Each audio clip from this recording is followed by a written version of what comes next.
Good afternoon, good evening, good morning, wherever you are. Welcome to this session in the Indo-Pacific Business Forum. My name is Dhruva Jaishankar. I'm director of the US initiative at the Observer Research Foundation, which is a New Delhi-based think tank. I'm based in Washington, D.C. And it's my privilege to be moderating this panel, what should be an excellent panel on market connectivity in the Indo-Pacific, with a particular emphasis on South and Southeast Asia. And we'll be hearing today from participants from Japan, from India, from Bangladesh, from Vietnam. I look forward to an engaging session, and hopefully we will have time for questions and answers later in the sessions. We look forward to audience participation in this session. It's an important topic in the aftermath of the global coronavirus pandemic. Global and regional market connectivity will be vital in this post-pandemic period as countries recover from the economic shock. Will be vital for diversifying supply chains and fostering economic growth for all parties. But even within the current context of market uncertainty, there is an unprecedented opportunity for the public and private sectors in the Indo-Pacific to strengthen inter-regional trade and investment, particularly given the growth and potential of several promising economies in South and Southeast Asia, among them India, Vietnam, Bangladesh, Indonesia, and many others. There are unprecedented opportunities in such areas as energy, telecommunications, health, manufacturing, and emerging technologies as well. However, there are a number of challenges, and particularly the political context of a post-pandemic world will contribute further to these. But they include, of course, regulatory, non-tariff market barriers, and of course, political and security factors that will impede connectivity and discourage investment. So this session, over the next 50 minutes, we hope to examine ways that governments and businesses can think about how to reinforce market connectivity and foster continued international investment in the Indo-Pacific region, particularly across different subregions. To discuss this topic, we have an excellent panel. I'll briefly introduce them. We have from Japan, Mr. Masayuki Tanimoto, who's Managing Executive Director and Global Head of Infrastructure at JBIC.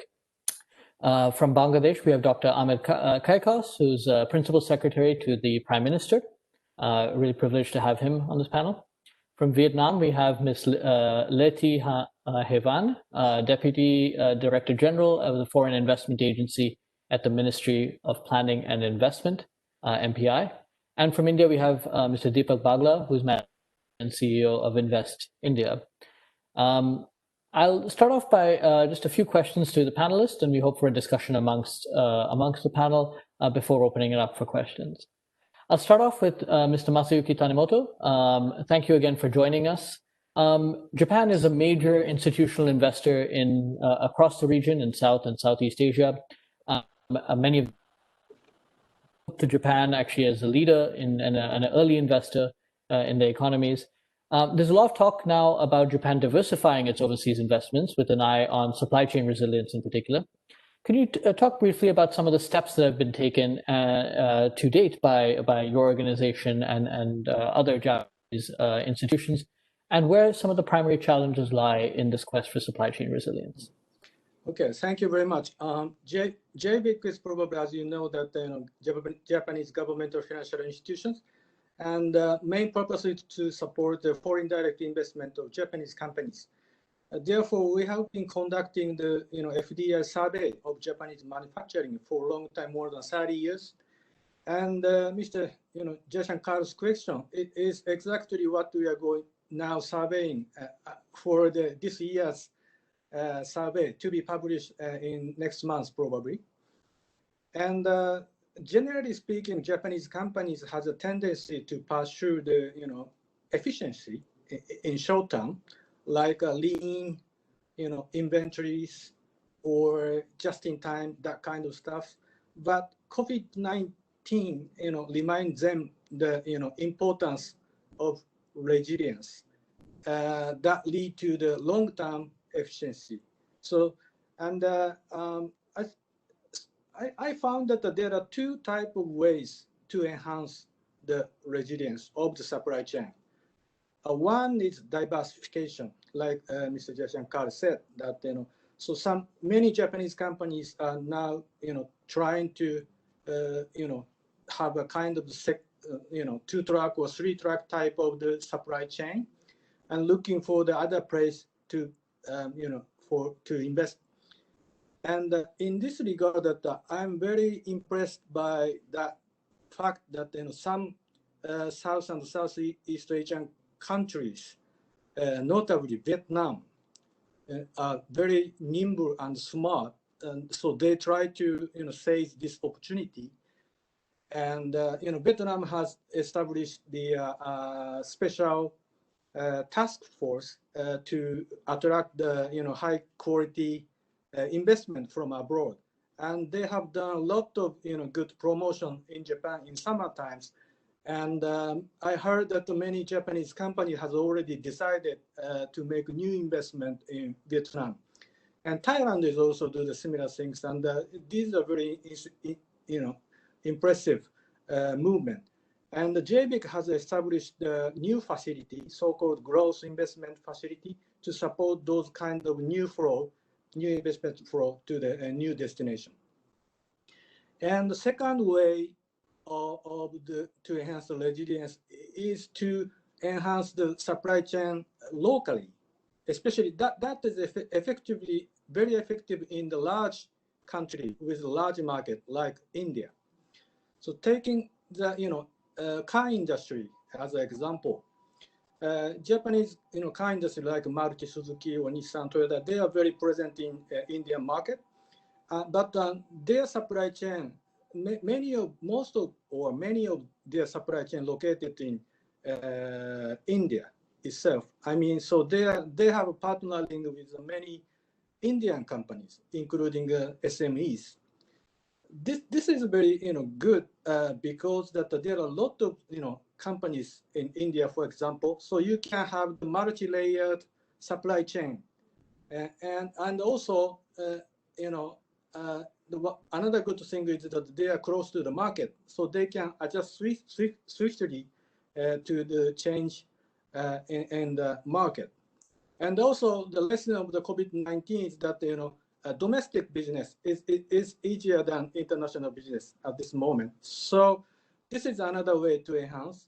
And just 2 days ago, we concluded a $1 billion deal with the State Bank of India to support the Indian supply chain in automobile sector. So I think that that's another good example for the recent movement. So I will stop there. Thank you. Thank you. No, so you've emphasized sort of two very clear pathways to improving resilience in this environment. Dr. Kaikaus, Bangladesh's recent economic trajectory has been really impressive. Something that got a lot of news recently was how GDP per capita in Bangladesh is set to surpass India's. It certainly got a lot of news in India. What are some of the policies that your government has made to attract foreign investors and increase its exports? And what are some sectors that you hope to attract in the future? Well, thank you very much. Good afternoon or good evening and good morning to different parts of the world.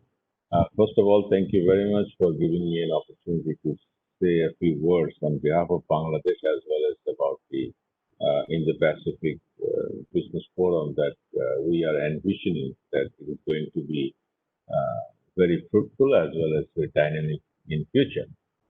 First, my what you have asked, I'd like to say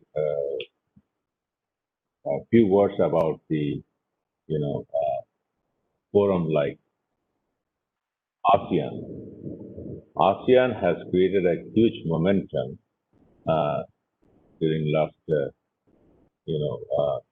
many decades, and it has helped the countries of those regions to grow. And I think I'd like to basically thank that this kind of initiative has been taken by your organization as well as the international community. That will also bring peace and also dynamism in our economic activities. What is the Bangladesh's position? I think one of the important factors, as you have mentioned, why Bangladesh has shown some good significant progress. I think the one is that we have invested heavily in human capital. You see, when I graduated, we had only 4 public universities. Now we have 105 public universities, and I think I'm sort of like a bit deviating from the specific like business or supply chain, rather giving you an idea how things can move forward, and also we can make the things upside down or down to upside. Is Bangladesh's case. You see, Bangladesh has 165 million population in 147,000 square kilometers, which is the size of Wisconsin state. It ranks 25th as the size within the states of the United States. It has a half of U.S. population, but it still can make some changes. How? One is that we have always tried to be connected with the global economy rather than isolate. And then we have tried to basically provide the policies through which we can have, foreign investment and also improve the livelihood of the people, which we call the inclusive growth. And then as you can see, we have a huge program on social safety net, so that we can create opportunities for the disadvantaged groups.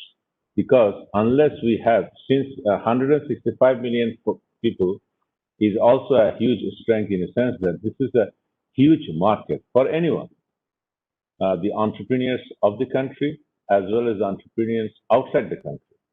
And we have been basically focusing on that issue hugely.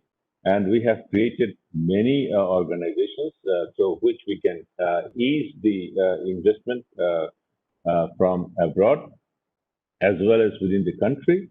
But I cannot say that we have made life very easy as of now, but we are constantly making reforms. And the sectors that we are talking about, you see, our esteemed guest from JBIC was saying about the automotive. Can you imagine? We have only one factory in Bangladesh, which is a Mitsubishi, assembling factory. Now we have 165 million people. If their per capita income goes to 5,000, what a big market for the Japanese investors as well. So there would be 2 kinds of things. One is what we have now and what can be done in future for the investment as well as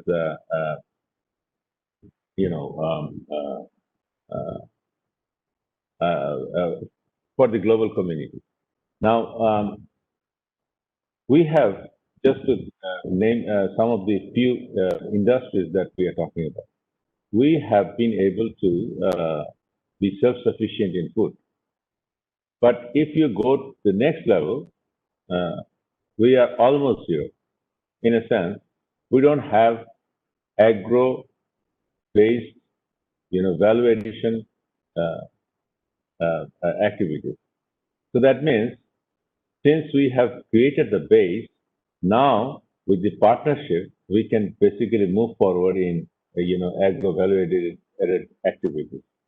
So I think there are many. And then we have actually a huge sea boundary where we have not been able to explore. So from big activities to small agro industries, and then we have this financial activities which is regularly increasing. So I think there are many, I think I have already exhausted my time. So as we continue our discussion, I can give you more examples where we can, bring the collaboration. Thank you very much. Mm-hmm. Thank you. I think we'll have an opportunity to come back to some of these, and particularly I'm curious, particularly on certain sectors as well as the export destinations that Bangladesh is targeting. If I can turn to our colleague from Vietnam, Ms. Van. Vietnam also has been a major beneficiary of new and diverted supply chains, and particularly in the last few years, and has been an active participant also in various regional trade groupings, not least CPTPP, RCEP, and many others. What are some of the misconceptions about Vietnam's evolution as a new trading hub and a new investment destination in the region? Over to you.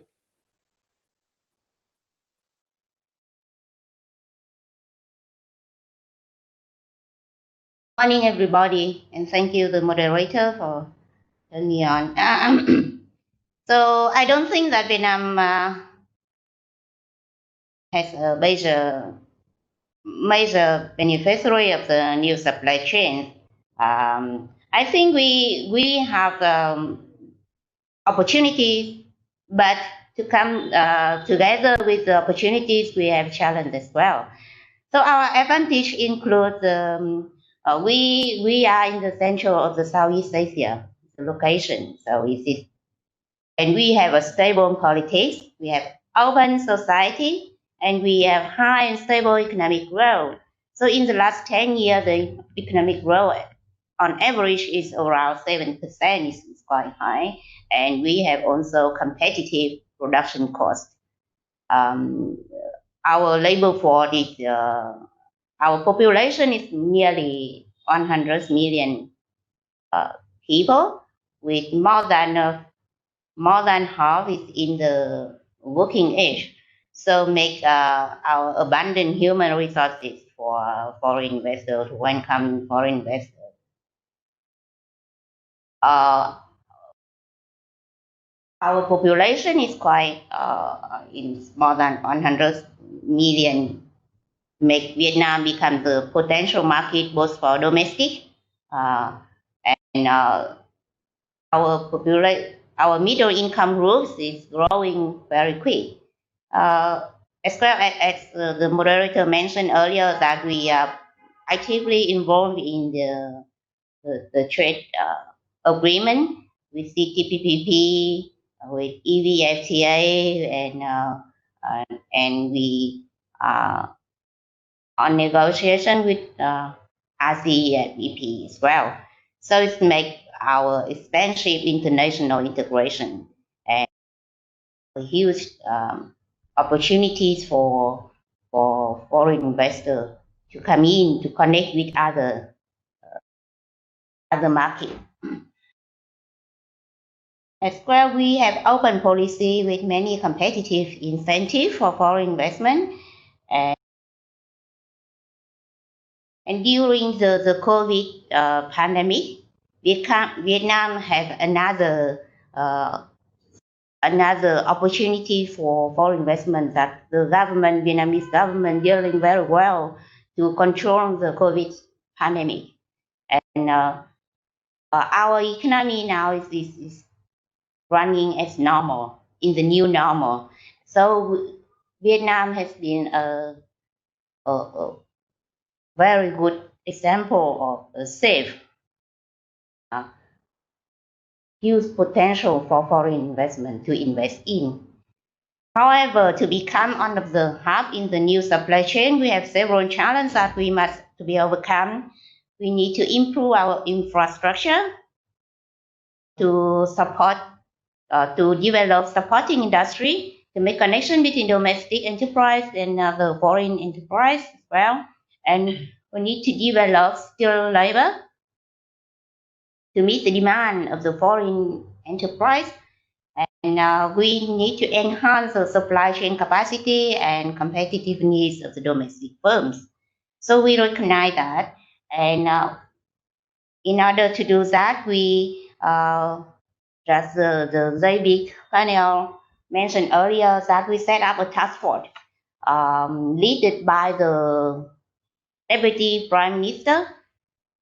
So the main task of the task force will focus on removing investment bottlenecks of important and motivational transport infrastructure, seaport, airport, and connecting developments. So we continue to update the trends of foreign investment policy in the world. At the same time, we are grasping the needs for enterprise and investors through investment promotion activities in order to have a basic for development, preferential forms, incentives, and post-investment support for business. So to be proactive with flexible and suitable measure to reach the negotiate with large high-tech corporation, leading or operate value chains to advocate, promote, and suitable for purpose mutual benefit for foreign investment corporation.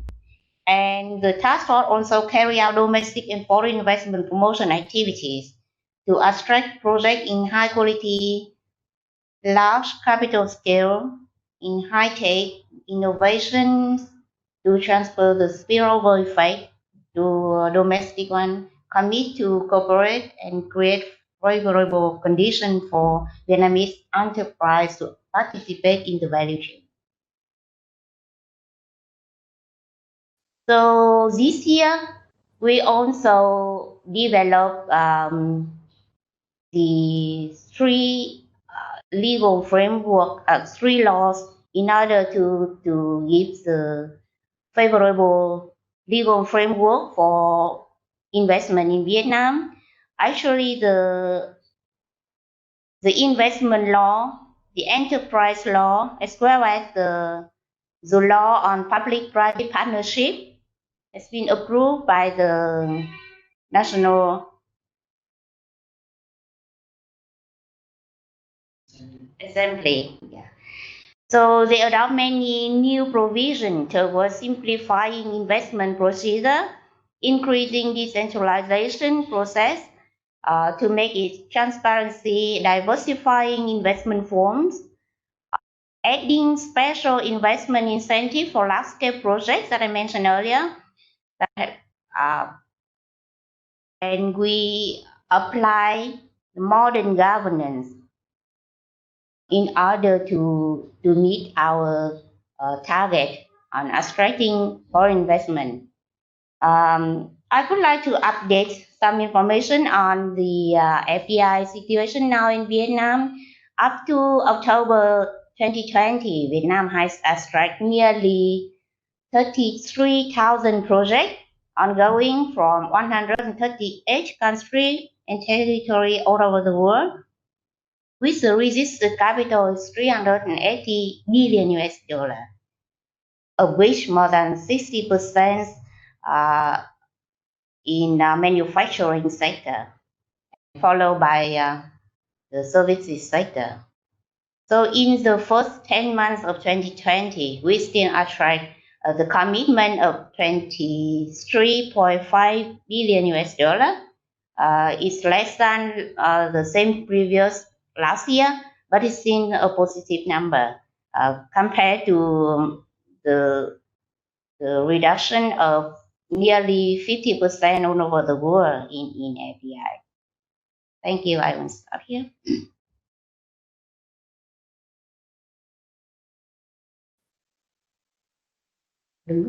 Sorry about that. Had a little trouble with the mute button. Thank you for that, Ms. Van. And if I may turn now to Deepak Bagla, who's Managing Director and CEO of Invest India. For those of you who are not aware, Invest India is the National Investment Promotion and Facilitation Agency in India. Ms. Bagla, India offers a large market, as as was mentioned already by Tanimoto-san. It's been a destination for a growing amount of FDI, and so it's a very good story to tell there. What are some of the challenges that remain from your perspective in attracting investment, and especially in the manufacturing sector, which seems to be something that the Indian government over the last few years? Thank you, Dhruva. Good morning from New Delhi. It's been actually very fascinating hearing all my co-panelists today. And I must pick up on what Masayuki-san was talking about, and Mr. Kaikaus also mentioned about it a little, and our colleague Lee Havan from Vietnam. This is about the supply chains. What this pandemic, this little virus COVID-19 has done, and Masayuki-san, you were talking about it more, is that it brought about the vulnerability where all the supply chains during the past decade had got concentrated in a few areas. And now we are seeing that huge supply chain movement. And what I'm seeing in that movement, which the sense which I'm getting of the past 6 odd months, is these supply chains are moving closer to where the market is, onshoring to the market. That's the first part. The second part, which I'm noticing, is these supply chains are becoming shorter. In the past decade, if you notice, they had become much longer. Masayuki-san, for example, the auto business, which you mentioned about. We are seeing that the supply chain length is also becoming shorter. So they would like to come into specific clusters where you have everything else of that supply chain instead of it getting extended to other geographies. I'm seeing that happen. So it's very interesting. And I think India is sitting at one of its most critical inflection points in its history today. We are at a very sweet spot, Dhruv. Just to give you some numbers. So, we close our financial year on the 31st of March every year. So this 31st of March, that means 1st April 2019 to 31st March 2020, we got an FDI of about 7. It's the highest ever FDI we've got in our history so far. Now, the interesting part is, you were asking me about challenges, and that's what I'm talking about a little.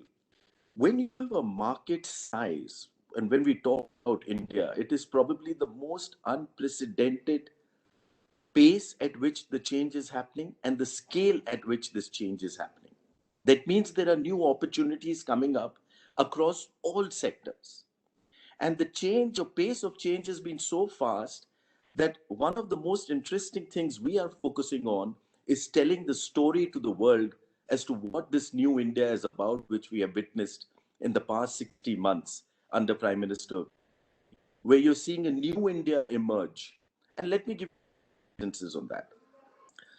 The supply chain is one we spoke about. When we came to 31st of March, before the pandemic started, what were the three pillars which were well known of India?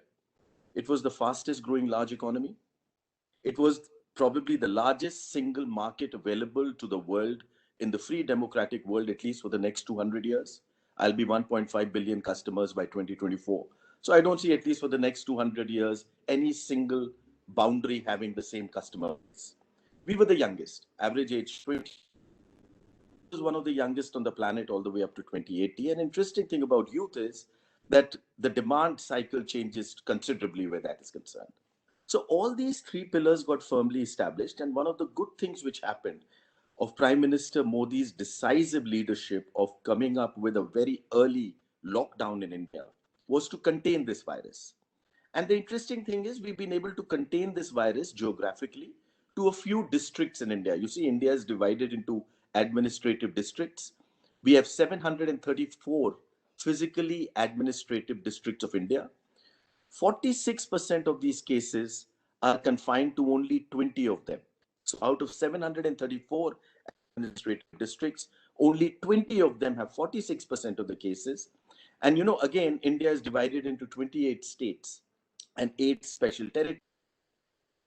Percent of these COVID cases have been confined to only 6 of those states, 6 of the 28. So the good thing is we've been able to confine it. And the good thing from there is that we are looking to get out of this as soon as possible in a U or a V and go back to our position of being the fastest growing, largest economy on the planet. IMF World Bank estimates for next year, 21-22, is we'll be at about 8.8, 8.9%. Ask me about. And the challenges are, and Mr. Kaikaus mentioned about the importance of ASEAN, and I think all my colleagues here must be facing the same. It is how fast things are changing and how to convey to the world that how fast it has changed. I tell you about that $74 billion. Dhruv, do I have 2 more minutes? I'm sorry, Can I just a take minute or 2 more so to minutes? wrap up. Yes. Yes. Thank you. So, as I was saying, oh, you want me to wrap up? I just started. But anyway, I'll wrap up there.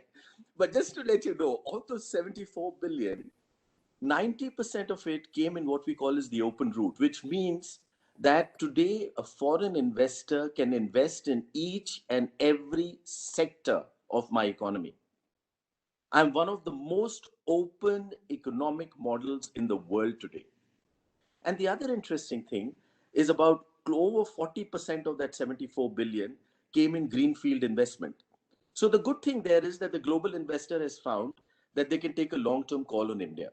And since Ma'am Leah shared some numbers, let me just share with you.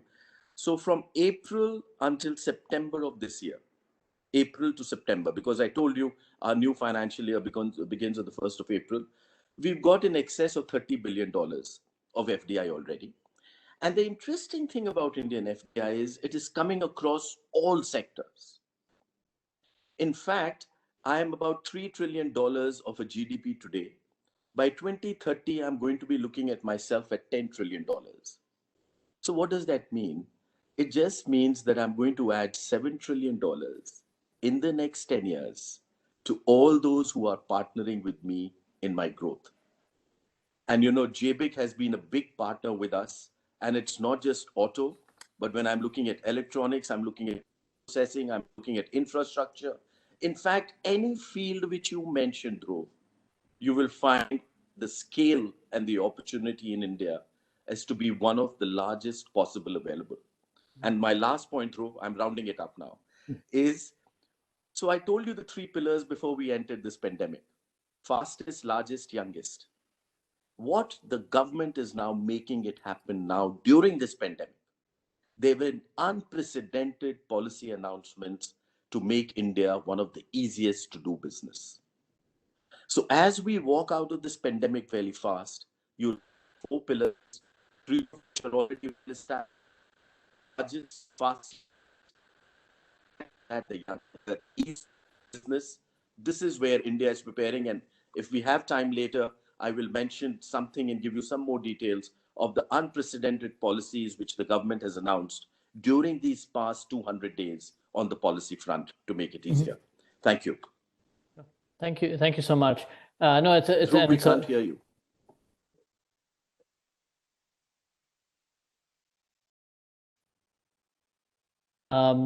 Thank you. I think we may now have an opportunity. I think if people would like to ask questions, we'll turn to them soon. Feel free to ask your questions, and they'll be directed. I will direct them at the speakers. We have about 15 minutes left, but I just want a quick question for each of you as a follow-up, starting with Tanimoto-san. JBIC has again a very expansive presence. You're active in very different markets, a number of different markets. What are some of the things that you look for, that you prioritize when you're looking for places which are sort of relatively easy to do business? Some of the factors that you think attract investment from your standpoint of view. Thank you very much. According to our survey, we normally, every year we do the kind of the beauty contest. Who is the most promising place for destination as a foreign direct investment? And last year, India was #1. Congratulations. And 8 countries out of 10, top 10, was in Asia. And 2 exceptions was the United States and Mexico. That means that all 10 promising countries are located in Indo-Pacific region. And according to that survey, the most important thing to improve is the kind of non-tariff market barriers. Or interpretation and operation of the regulation or law, that kind of stuff. That makes the risk and uncertainty to the project.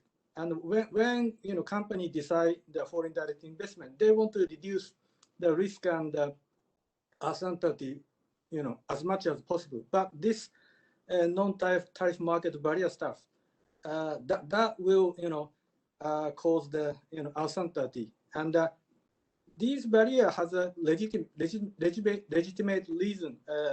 For example, sanitary or safety or culture related. Those are very legitimate, but in operation and interpretation of that kind of rule is very opaque in all over the world.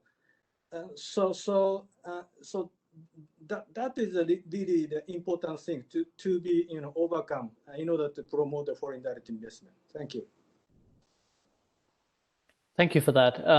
Dr. Kaikaus, Bangladesh's exports, I believe over 90% are consumer goods, and particularly the textile story, I think, has been a very successful one that many people are aware of. And the biggest export destinations are primarily Western markets, the United States, European Union. Do you see some opportunity for greater integration into intermediary goods and capital goods, as well as to greater exports to Southeast Asia and other Asian markets?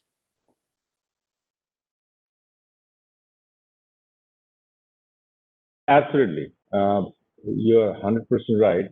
We should actually look for other avenues, and which we are.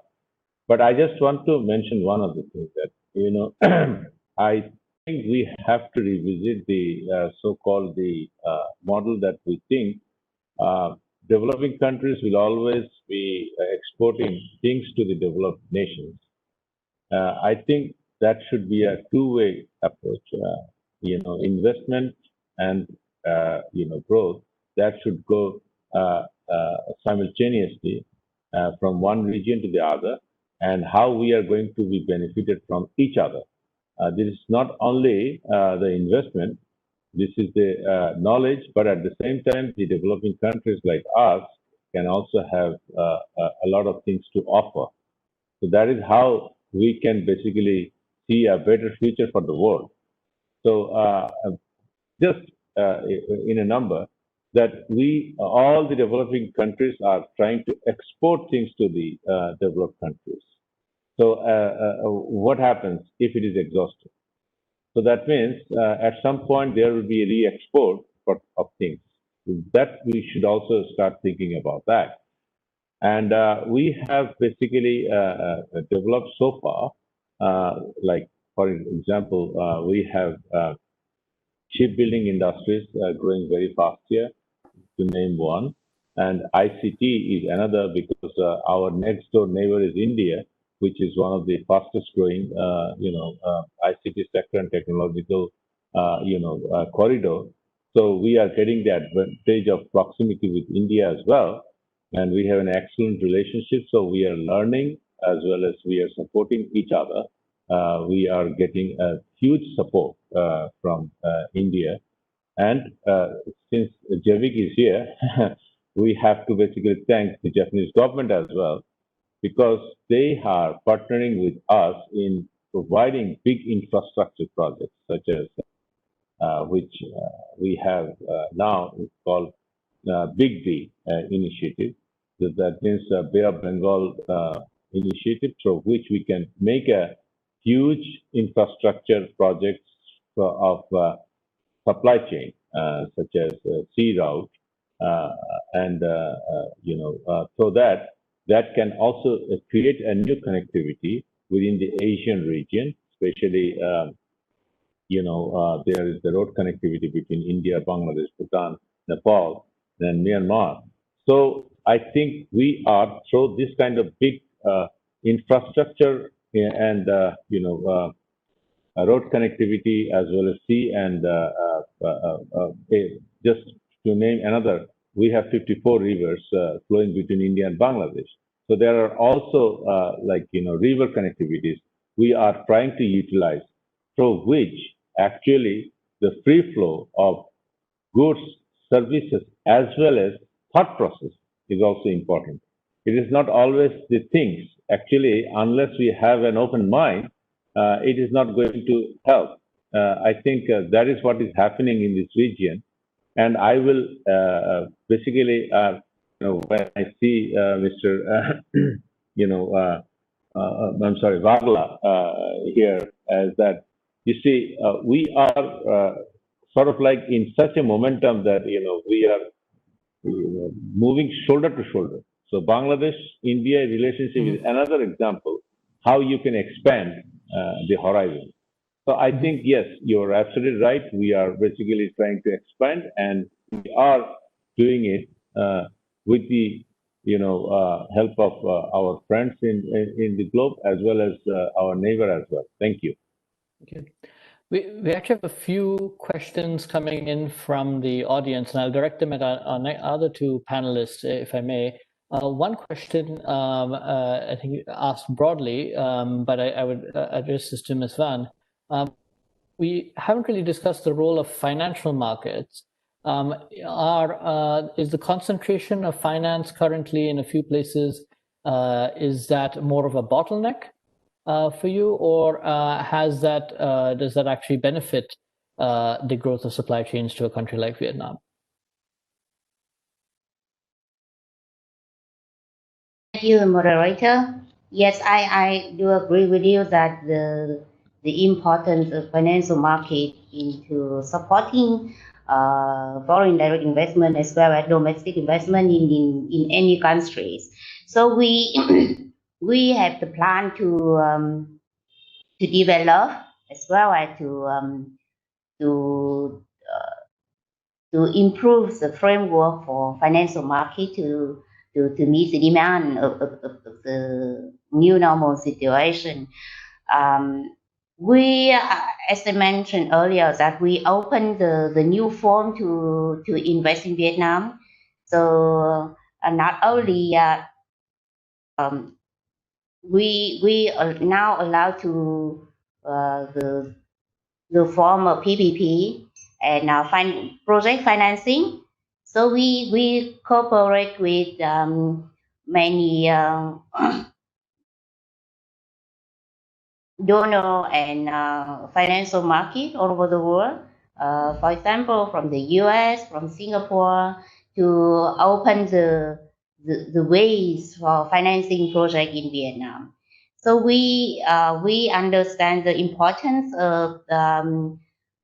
of supporting sectors in order to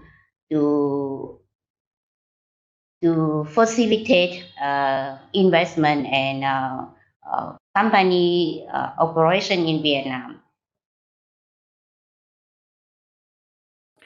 Thank you. There's another question for Mr. Bagla. Considering the South Indian market and the level of economic growth, how is India addressing energy security? What kind of energy solutions is India looking for from international partners and investors? So if you could address that, please. Dhruv, that's very interesting. But before I say that, I must tell Mr. Kaikaus the magic you have done with the textile sector, where you've dressed the entire world. I mean, any one of us getting a T-shirt is always thanks to you, Mr. Kaikaus. So that's an amazing example you've set up on how to do something so fast at a global level in such an efficient manner. Dhruv, you're completely right. Energy is now going to be it is the biggest engines of growth, as you know. And where we were concerned, being one of the largest thermal reserves of the world, a large part of our energy was coming out of fossil fuels. But what has now changed in the past 60 months, ever since Prime Minister Modi took over, was his focus on renewable energy, on clean energy. So initially he put us up a target of about 175 gigawatts. Suddenly he found that the country was moving so fast to achieve it that now he's moved it to 450 gigawatts. And solar, and India was also at a leading position in the International Solar Alliance. What I must bring about here, and especially when we talk of energy, and that I think all my panelists agree, the new world where innovation is now becoming the center point to take care of energy requirements. And that is one of the biggest mainstays of India, is that my entire startup movement and the entire frugal innovation movement which has been created, bottom up, it's not just top down. They are coming up with some fascinating solutions which are at completely different price points, where the scalability is much easier across and also the applicability is much easier. So the focus on India in India today is completely drawn towards clean energy. And Mr. Modi, our Prime Minister, is totally leading that charge towards it. Solar will remain one of our biggest mainstays. As he said, there is one sun, there is one earth, and he wants to bring one grid across that entire. That is the focus point where that is happening. But the interesting thing on that one is, and you mentioned, I remember you asked Ms. Van on the financial side of it. The interesting thing about renewable energy is if we can bring that financial costing down. And the moment we bring it, and we've already come to a point because of the innovation which is happening, that it is more or less at parity with all thermal fuel. And then automatically it is easy to take on. And with innovation, for example, today we have solar modules which you can put on your rooftop.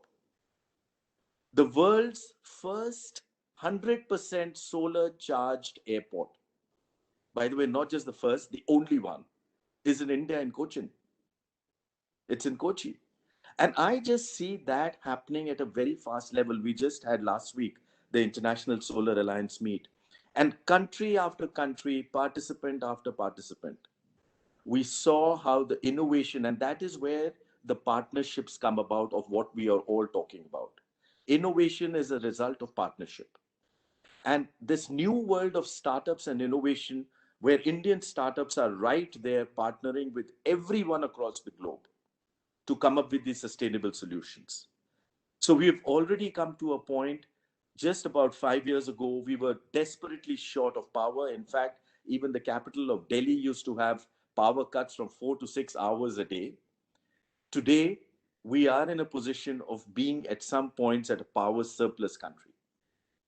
We are sort of managing our grid very well. The inefficiencies have been brought down. So all what I'm trying to say is that power and energy is going to be a completely new world in the new world which emerges out of this COVID. And that will be driven by innovation and a new set of models, and where India is focusing a lot to make that happen. Thank you, Dhruva. Thank you. Thank you. There's one question from a participant, an audience member in Bangladesh, directed to Dr. Kaikaus. This is regarding the Digital Bangladesh initiative of Prime Minister Hasina.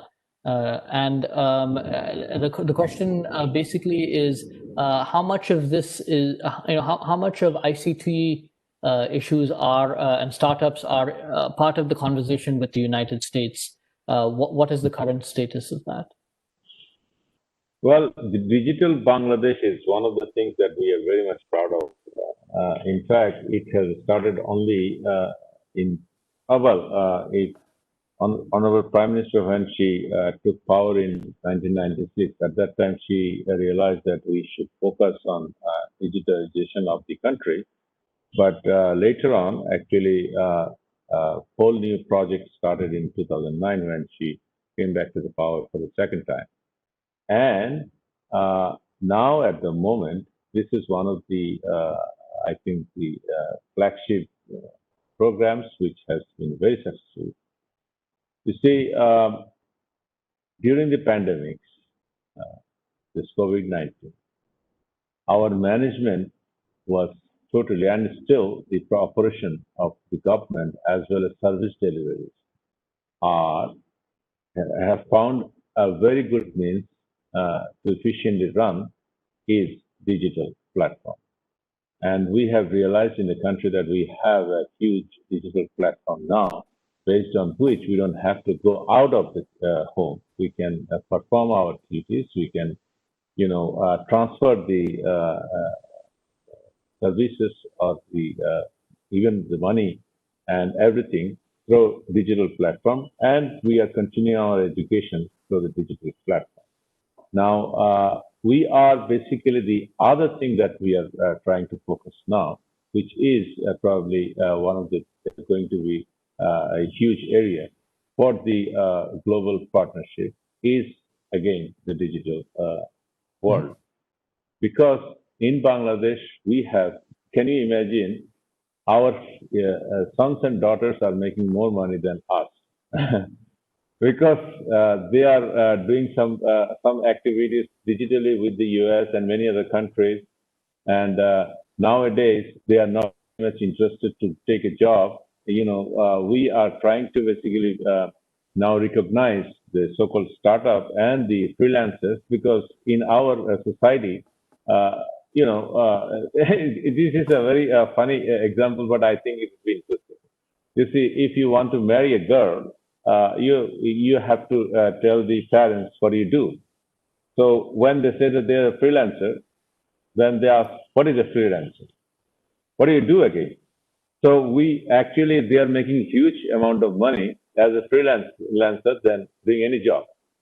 So this is a new horizon, completely new innovation, new, I think, the energy that is connecting the globe as well as giving the people, individuals, a huge opportunity to make their good living.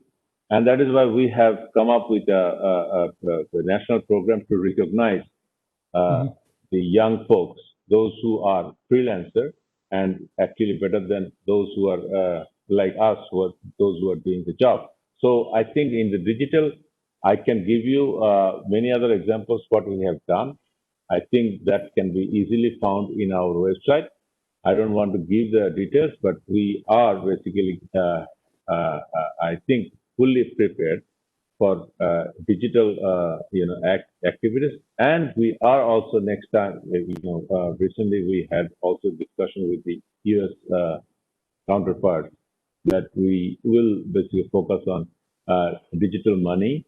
And that means the activities in the digital world is going to be more intensified in future.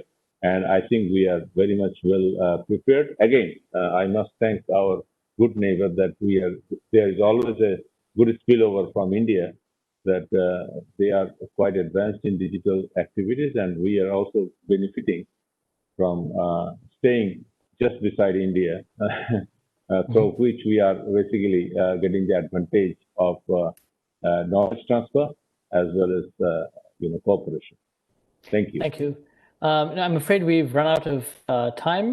This is the end of the session. There's another session, I believe, starting in about 8 minutes. It leaves it to me then to wrap up and to thank Dr. Kaikaus from Bangladesh, Mr. Bagla from India, Ms. Van from Vietnam, and Mr. Tanimoto from Japan for what has been a very wide-ranging and informative session. I certainly learned a lot from it. It's very unfortunate. Last year in 2019, I was able to go to Dhaka, Hanoi, Japan, and of course in India as well. This year, unfortunately, we will have to have this conversation virtually. Hopefully next year we can have a similar conversation in person at the next Indo-Pacific Business Forum. With that, I'd like to thank again the panelists, thank the audience members for their questions. Apologies we weren't able to take all of them. And thanks again to the organizers in the United States, Vietnam, and elsewhere for this opportunity. Goodbye. Thank you.